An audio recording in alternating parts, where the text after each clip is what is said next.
Hey everyone, fascinating chat today, diving into the world of cybersecurity talent development and training with experts in the field at Nukudo. Gentlemen, how are you?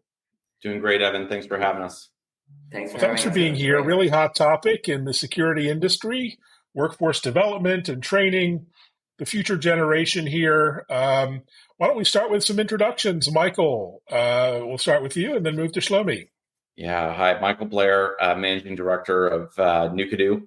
We're here in San Antonio, Texas, and really excited to be kind of bringing I would call it game-changing model in terms of cybersecurity to the industry. Well, excited to dive in. And Shlomi, you're doing the real work on the ground. Tell us about Yeah, your role and your mission within the team. of course. So my role is to make sure that our students are up to snuff on their cybersecurity skills from the beginning until the most recent and sophisticated cyber attacks, which we cover out during the course. And so I'm an instructor, and that's what I do. Yeah, well, fantastic to have you both here.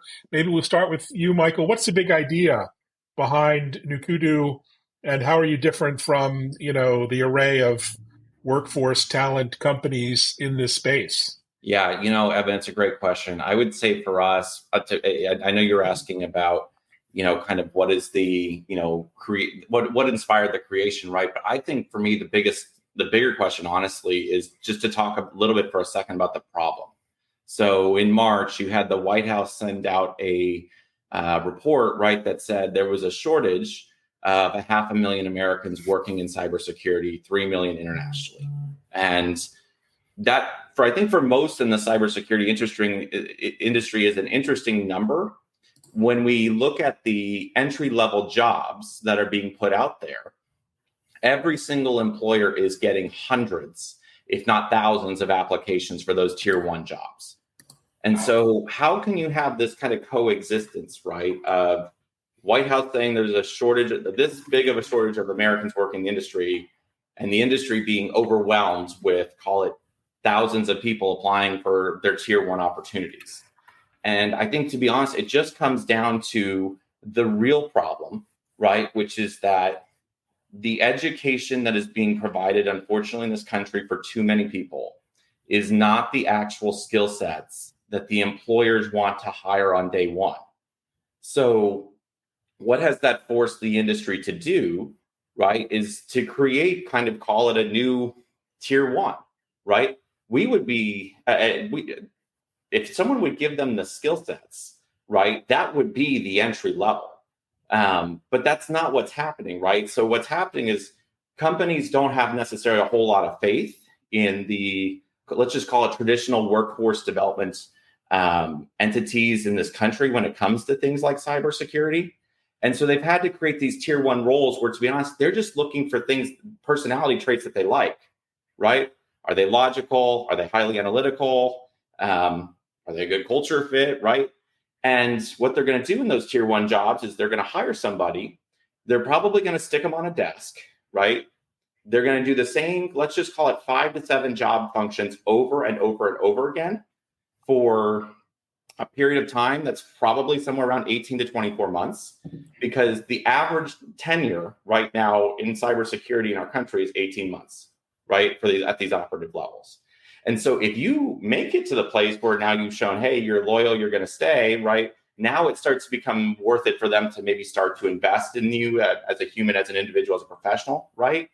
But I think for too many employers, right, they're dealing with, look, let's just be honest, in this country, right, the worker is more empowered than they've probably ever been. And so people are taking off for, let's just call it 10 grand more to go fill higher roles. But this is where I think the problem set. The industry basically had to create its own workforce development program, right, with these tier one roles, because they're having to teach the skills once you actually show up to the job. For us, and for Nukudo, where our mission is to actually, and to be honest, where my only KPI is, right, is to deliver these skill sets that the employer wants to hire and give that and pair that with our business and give them to our business partners who then can hire those folks for themselves in a way where I will take on, call it all of the risk, right? Because I'm so confident in the people that I'm vetting and the training that Shlomi and our other instructors are giving, because we know based off of conversations with employers exactly what they're actually asking for. And we can give them the skill sets in a way that is, say, environment agnostic, so that, say, like, because look, if you say we're going to go to Accenture, right, that's going to look different, the environment from a security perspective than, say, going to an MSSP. So long answer to your question, but for us, what inspired this, right, is to look at the problem of what exists, find a model that makes sense for delivering the actual product that people want to hire from a talent perspective. Wow, really eye-opening, really intriguing. And Shlomi, let me ask you, you know a lot about cybersecurity education. You've been through it all. Maybe discuss your approach to reskilling individuals, as Michael described it, and how your approach differs from traditional cybersecurity education programs or college programs. So we focus very much on the hands-on approach as opposed to being more academic, I guess. When in our process to train someone, so once they hit the ground, so we're hopefully they hit the ground running and not just trying to understand for the first 6 months where they are and how to get into the flow of the teams that they're hired in. So our approach is more to seamlessly bring them in. And be a coherent piece of the cybersecurity work like flow that goes on in the companies that partner with us. Now, we heavily focus in the beginning. We actually give them auxiliary knowledge. So we're talking about programming, networking, and operating systems. So that is the only, I guess, theoretical. But also in those subjects, we're very much hands-on. All right. So, for example, here, this is how the network concept works. Please write a program now that actually demonstrates at that level in the network and show us, and let's see how the things actually play out in the computer. I didn't put any technical terms in it because I'm trying to keep it. Oh, I'm sure we could go pretty deep on that. So, but that's really insightful. And Michael, when it comes to, hands-on training that integrates employment from day one, how does that work with your partners, and maybe describe the process? Yeah, absolutely. So it's a great question. So our model honestly looks very similar to the military's. So if we accept somebody into our program, we are going to pay them a wage that comes with benefits, including healthcare, dental, retirement 401k match from day one, right, of $4,000 a month, which, look, we're in San Antonio, Texas, and I can tell you there's plenty of downtown apartments, right, that you can get for $1,000 or right about in that neighborhood, right? Nice. And so that's where, for us, if we're willing to bet on people, right? If they're the right person who's supposed to come into this industry, our basically acceptance after day one is you now come, you spend 6 months with someone like Shlomi, right, who is, for all intents and purposes, someone who would be a global expert and one of the best at the keyboard himself, right? He won't say that, but I will. So that's where I think if you're in a position now where you're going to come to a program that's going to give you 80% practical, real world, real environment education every single day. But also think about who you're learning from, right? You're learning from the best at the keyboards themselves, right? Who do get paid lots of money a year, right? That they do things like consulting. But Shlomi, and the thing I love about him, right, is he has seen the opportunity to say, impact, he can only make so much impact as one human being, right? But if he can mold, call it 100 people a year by himself, that allows him to drastically expand the impact that he has on the globe on a year-to-year basis. And I think that's where, because when we start our model, right, to be very clear, it's 4 to 6 months of training, followed by being placed with one of our business partners for up to 3 years. So I have probably saved an individual, let's just call it $60,000 or so, in terms of what they would have otherwise probably had to expend to come into the industry conservatively, right? Except now I'm going to also train them in a way that's better, quite frankly, than everybody else. I'm going to get them certed in a levels that are higher than what people who are supposed to be entering the industry are able to obtain. And that really comes down to the idea being that I'm not in services at all, right? You can, so the cybersecurity industry can almost think of me as Switzerland, right? I'm willing to work with the big four. I'm willing to work with MSSPs. I'm willing to work with everybody, right? And I'll protect their anything that comes, along, right? That would be, call it, important to their, business practices, right? For us to protect. But now the idea is basically we are taking individuals, we're giving them a real world learning environment where everything else is taken care of, right? They don't have to do anything other than learn. And then on the backside, we're going to help them get their first job, right? And in return, they agree to stay for 3 years. Day 1, month 37, they're a free agent, right? But in the meantime, our company's been able to recover our investment in that individual by working with the business partners themselves and make a little profit. Well, fantastic approach, really innovative.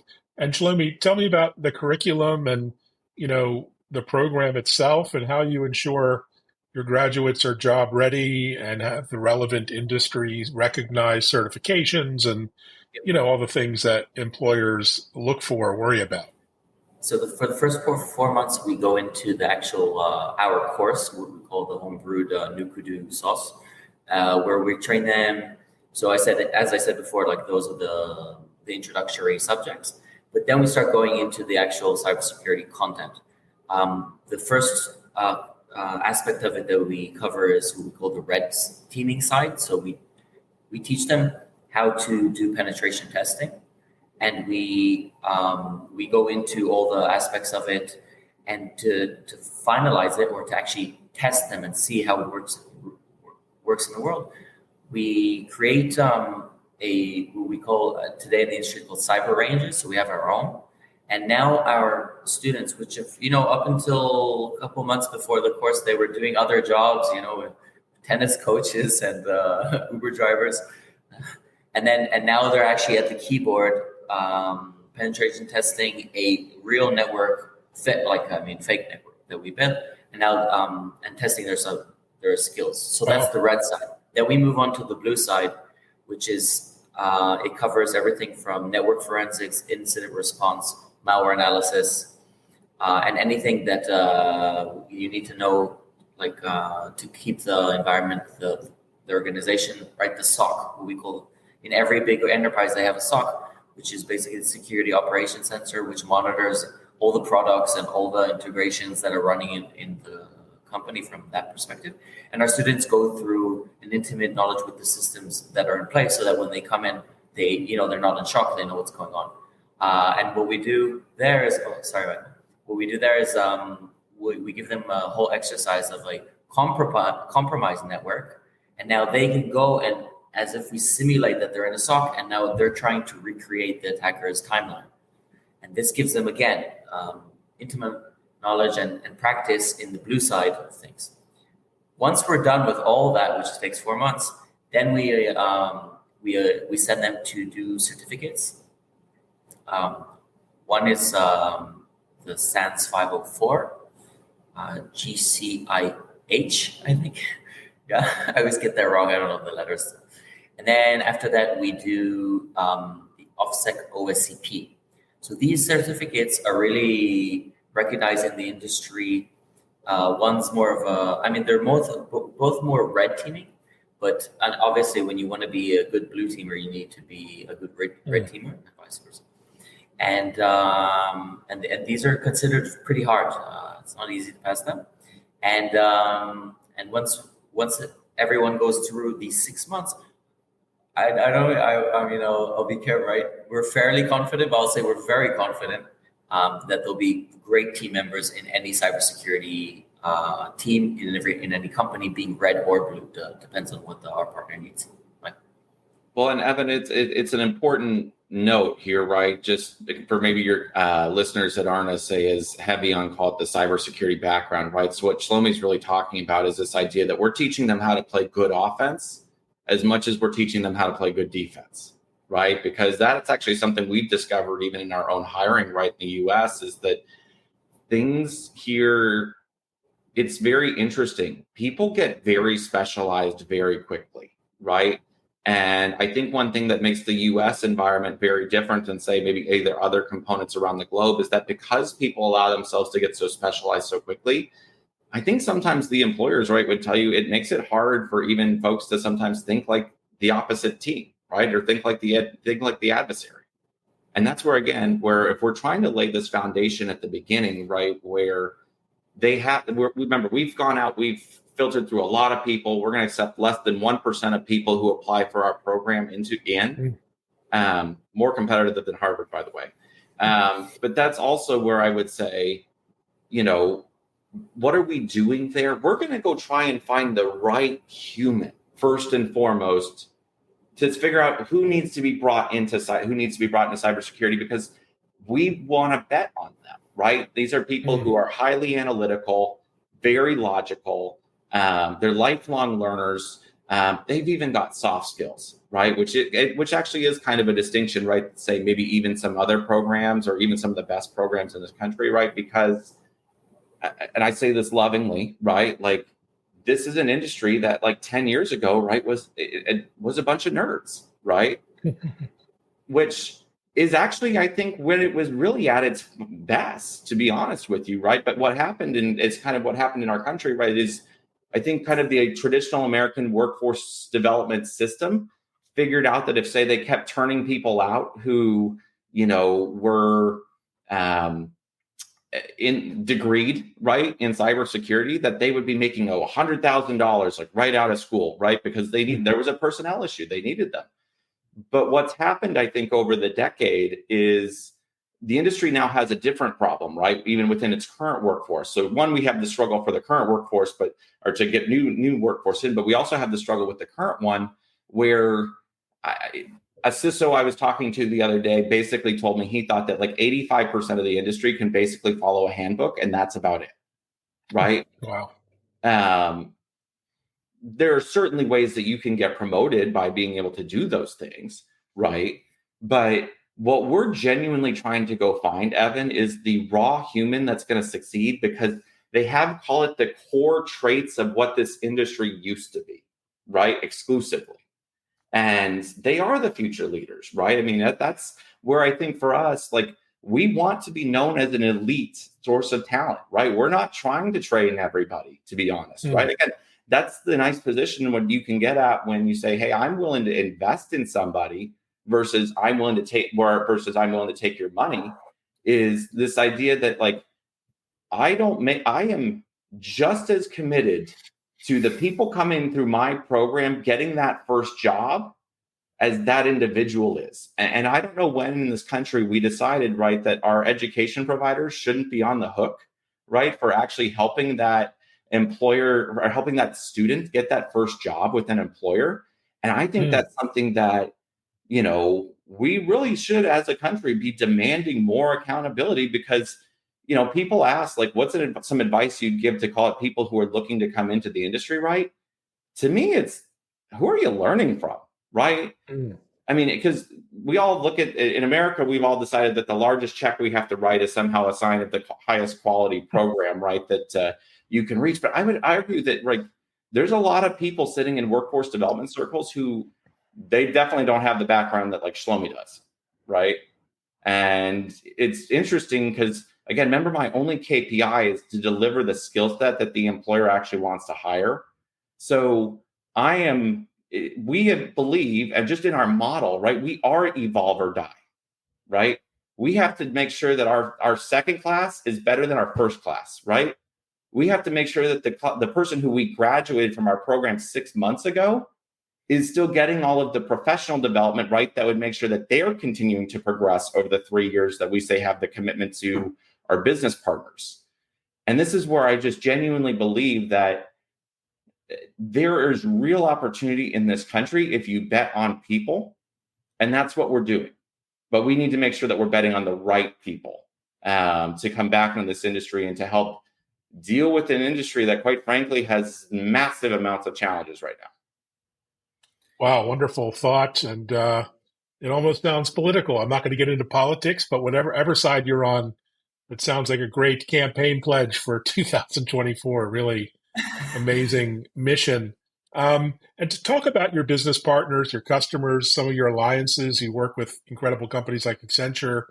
How do you see yourself fitting on the cybersecurity landscape? And how does a potential customer partner work with you exactly? Like, what is the process? Well, first step would be send us your job description, right? Because again, I think part of how, say, staff augmentation has gotten a bad reputation in this country, in certain circles, right, is because they're just hiring somebody that has a resume that looks good, that then they're just going to try and filter into any job. That's not us, right? I'll tell somebody that I don't have inventory for what they need long before I'll send somebody who's not prepared to succeed at that job. Because again, something that's unique about our program, look, cybersecurity is like anything else in life, right? You're not good at everything. And so that's where, when I get a job description, right, my first call is to Shlomi and say, hey, company X, right, needs a pen tester. Who do you want to recommend for this role? And he goes and he will read that job description. We'll actually sometimes even get on a phone call, not with the HR people, but with the hiring manager, right? And that way Shlomi can get really into the details of like, what skill sets do you need them to have? And, or even, are there things, say, that we might even need to, say, brush them up on a little bit more before, say, they go to your job on day one. And that's where, for us, again, like, we don't know what people are going to be good at until about halfway through our program, right? So that's what's a super unique and interesting model for us, is the idea of it all starts with the job description. Send it to us. We'll send you, call it 2 to 4, maybe 6 people, right, that can interview for that job. I mean, we'll send you the resumes. You tell us who you want to actually meet, right? And then from our perspective, it's just all about culture fit. Like, who's the best person to, say, the team that you want to, say, hang out with on a day-to-day basis at work? Because we know that they are all technically able to do the job, or else we wouldn't have sent them to start. And so that's where I think the practice on the business side, this just makes too much sense, right? Is this the cheapest option that you can find on the market? No. But it's cost competitive. And it comes with a lot of the risk being basically taken out of it for the customer, right? Because this is where you do get the benefits of staff aug, right? If they're not good, you just send them back to me, right? And if I'm genuinely not better than how you've done, say, talent acquisition in the past, just cancel my contract. I won't stop you. I won't hold you into something you're not happy with. So this is where I think, because again, our only KPIs are built around the idea that, like, we need to be consistently delivering to the employers what they want. It's unique in the idea that when is the last, even these, I'm going to go and say, like, private, for-profit universities, right? It's never operated like this in this country. And that's where I think you can only do that when you are willing to, say, put your money where your mouth is.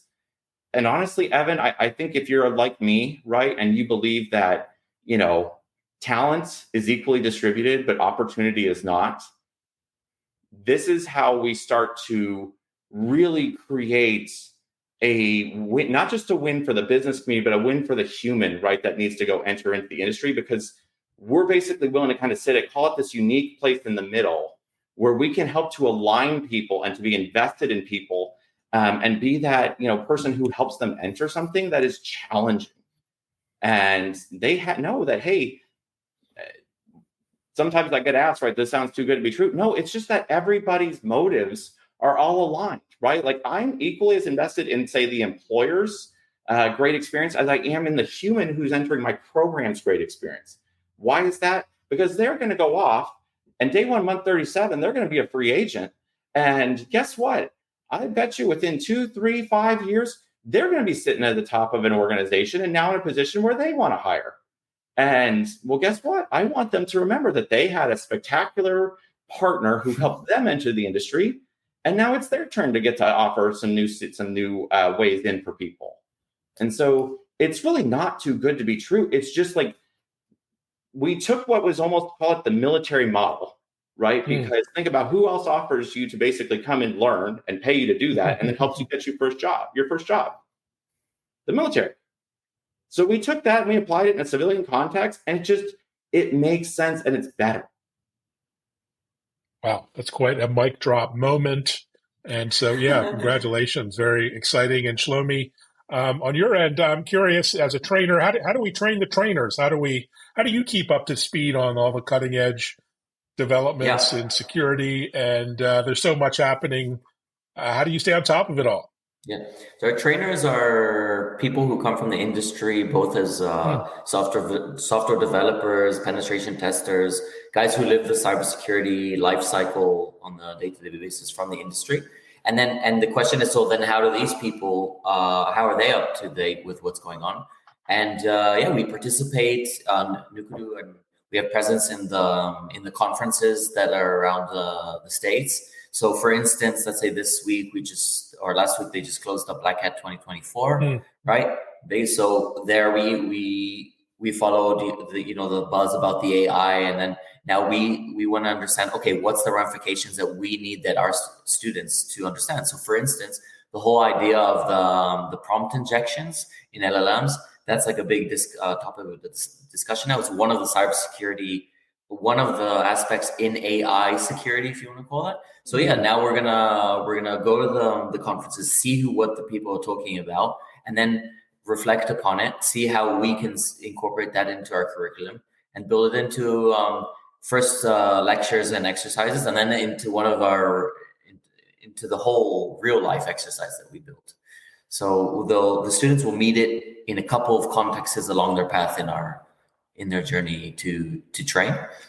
Yeah, so we live cybersecurity in the end of the day. So that's how we keep on integrating it into the. Yeah, well, really refreshing. Always be learning. Well, thanks, gentlemen, so much for sharing a bit of the vision and mission. You're down in San Antonio, one of the great American cities, really underrated. I love Riverwalk and all the gorgeous surrounding countryside. What are you looking forward to, Michael, rest of the summer? We got Black Hat and DEF CON behind us. What's on your radar as we head into September? So we're in the process of graduating a class right now. So I'm extremely busy working with our business partners to start to get those folks interviewing, quite frankly, for positions. And so hopefully at some point before the holidays go around, there'll be a vacation in there. But right now for us, like, we're full guns blazing in terms of trying to get this first class opportunities rights here in the U.S. And finding those business partners. Absolutely. Yeah. So if your listeners are interested, I'd love for them to reach out. It's just info at nukudo.com. That's nukudo.com. Well, congratulations. Incredible mission. So important. And onwards and upwards. Here's to your success. Evan, thanks for having us. We appreciate it. All right. Thanks, guys. Take care. And we'll talk soon.